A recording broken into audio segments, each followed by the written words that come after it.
Kausapin natin si Congresswoman Jervil Luistro ng Batangas 2nd District at isa po siya sa mga impeachment prosecutors. Magandang umaga po sa inyo, Congresswoman Luistro, si Katunying po at saka si Ka Jerry. Good morning po, Katunying. Good morning, Ka Jerry. Maraming salamat po for having me in your program, Dos for Dos. Nako, amin po ang pagpapasalamat. Kayo ba nagkape na? Ito po't nagkakape. Ayun. Sakto. Ano? Ang kaping Batangas talaga. Sabi ko nga, pag hindi ka nagising, balita namin, nagpupuyat na raw kayo ang mga impeachment prosecutors para po preparasyon dito sa inyong mabigat na trabaho. Actually, wala pa po tayong preparation na ginagawa. As a matter of fact, the only discussion we had ay nung kahapon, during the meeting, during the caucus, nung pumirma po ang mga congressman ng impeachment complaint. But other than that, wala pa pong formal na briefing na nagaganap among the impeachment prosecutors. Opo. Ano po ba ang proseso ng pagpili? Kayo ba nagpresenta? Ako na dyan.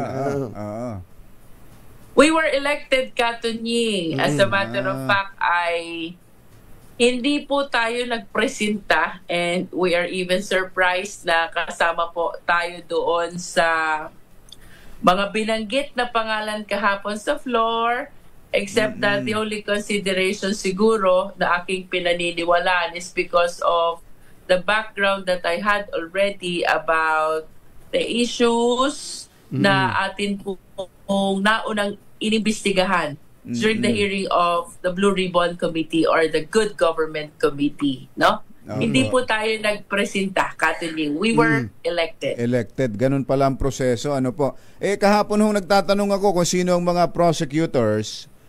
Lagi hong naibibigay sa aking pangalan. Laging una, pangalan nyo, Congresswoman Luistro. Kaya ang tanong ko kahapon si Congresswoman Luistro ba ang magsisilbing lead prosecutor? Yan, I wish to believe, Ka Jerry, na wala namang lead. All of us will be giving our equal contribution and representation of the House of Representatives sa atin po gagawing paglalatag ng kaso during this impeachment trial. So, wala pong lead, pantay-pantay po lahat ng prosecutors who will be representing the House. Mabalik lang po ako dun sa caucus nyo kahapon. Pang-ilan ho ba kayong pumirma sa listahan? Katunying, I'm 182. 182? Ang layo nyo. 182. Bakit ang layo? Ang layo nyo. Nagdadalawang isip pa ba kayong pumirma nung time na yon? Hindi naman sa nagdadalawang isip kung hindi masyado tayong preoccupied kasi this is our last week before we take the recess. So medyo naghabol tayo dun sa mga sponsorship ng bill. Plus the fact na marami tayong visiting kababayan from Batangas dito sa Congress. So talagang medyo challenge ako sa oras for this week since Monday, no? Kaya I'm 182. 182. Oo.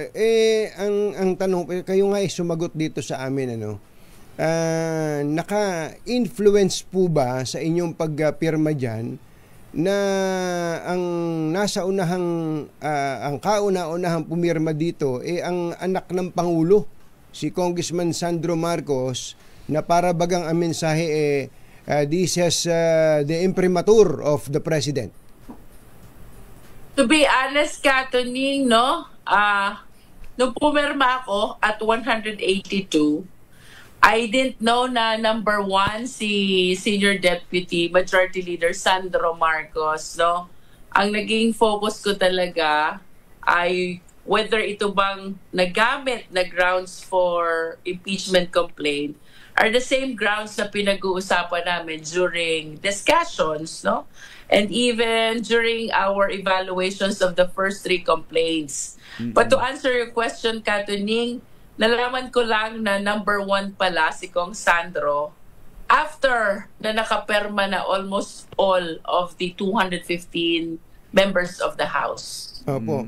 Okay, ang susunod ko pong tanong dito, one way or the other, kayo po ba ay kinailangan pang kausapin o meaning kumbinsihin para po pumirma dito, o mulat mula pa gusto niyo nang ma-impeach si VP Sara?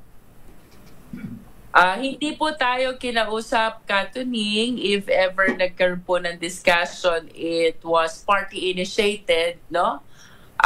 Being one of the members of the Blue Ribbon Committee na nag-imbestiga po dito sa OVP and DepEd budget, somehow I honestly believe, and I have a humble submission na may basis to initiate an impeachment complaint. But of course, I always consider the fact na collegial body ito, so I had to wait kung anong position ng party to which I belong, that is Lakas, kung anong position ng majority of the members of the House, etong 19th Congress of the Philippines, which is a collegial body. Kasi what my position is will not really matter that much. What will matter that much will be the position of the majority of the members of the House. Kasunod po niyan, Congresswoman, and gusto po namin na tapatin niyo po kami, meron po bang kapalit ang pirma ninyo? Kasi rumors are going around na meron daw pong kapalit na halaga ang bawat stroke ng pirma ng mga congressman dito po sa impeachment articles na to. Katuning, wala pong kapalit na halaga yung amin pong pagpirma. At if ever there are rumors surrounding those issues and controversies, wala po tayong nalalaman dyan. Okay. Congresswoman, prosecutor. Ayan, Prosecutor. ngayong tapos na ho ang Kongreso, ang lower house, ang Kamara, ang articles of impeachment ay naipasa na sa Senado. Kaya lang, sa nangyari kahapon, nag-adjourn ang Senate without even discussing o touching or deliberating ito pong ipinasa ng Kamara. Ano pong mangyayari doon, na Congresswoman, ngayong adjourn ang session? Alam mo Jerry, ako man ay naghihintay ng position ng Senate, no? Because there are opinions na dapat on session ang Senate to be able to convene an impeachment court. And considering na recess na, then the consequences will be sa June na to kapag nag-resume na ulit ang Congress, no? But there are opinions which say na ang impeachment process is not part of the legislative process, which means na anytime, even when the Senate is on recess, pwede silang mag-convene ng impeachment court. I think we really have to wait kung anong magiging position ng ating Senado ngayon, considering that we have transmitted already the impeachment complaint, no? From our end, ginawa po namin yung aming trabaho. We endorsed by 215 members of the House. We transmitted the impeachment complaint.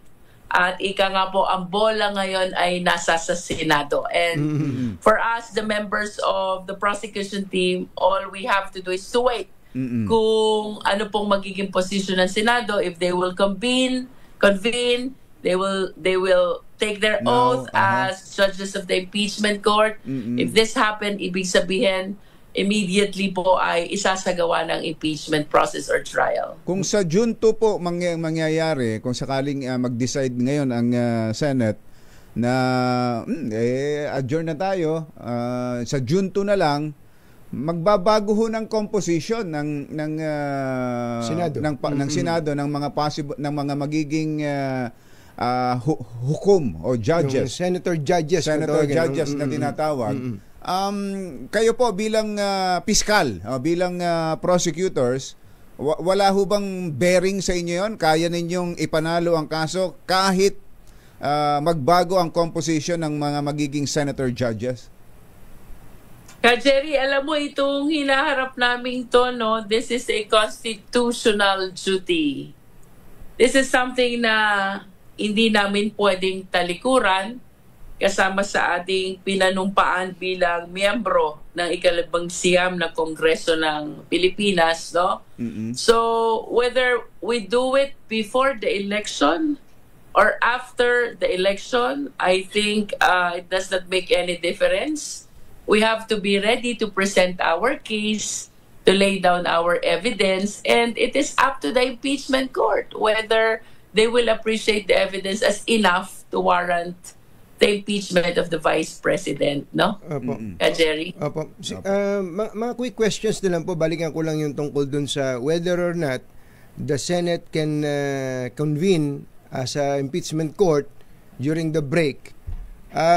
Kayo po ba sa law professor, do you agree doon po sa contention na yes, that since the impeachment is sui generis, ika nga, and separate doon sa legislative functions ng Senado, they can they convene even during congressional breaks?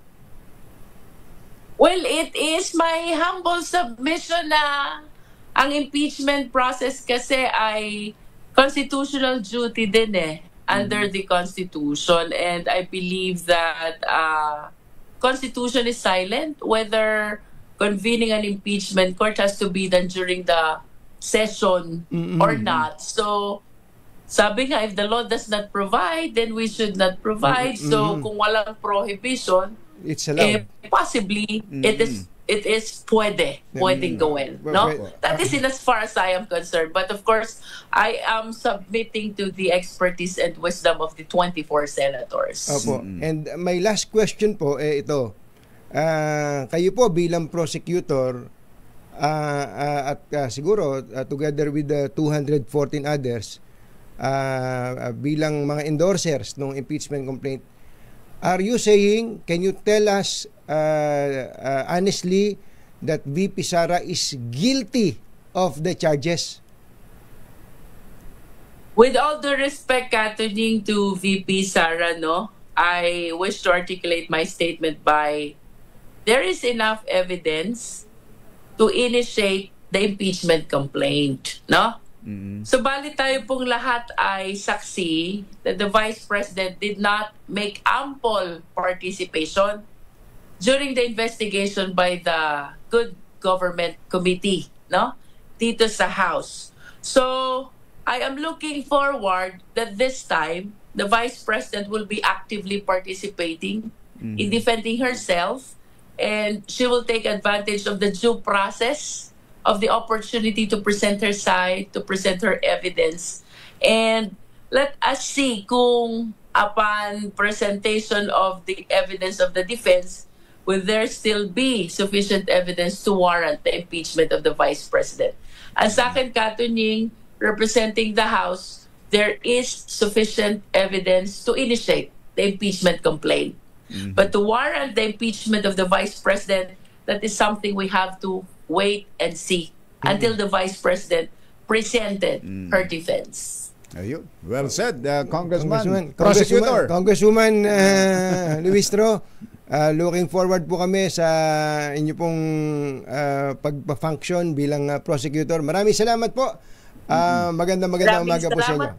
Salamat good morning po, Katunying and Jerry, and good morning po most especially sa aking mga nagkakaping kababayan from Batangas 2nd District. Thank you. Thank you po.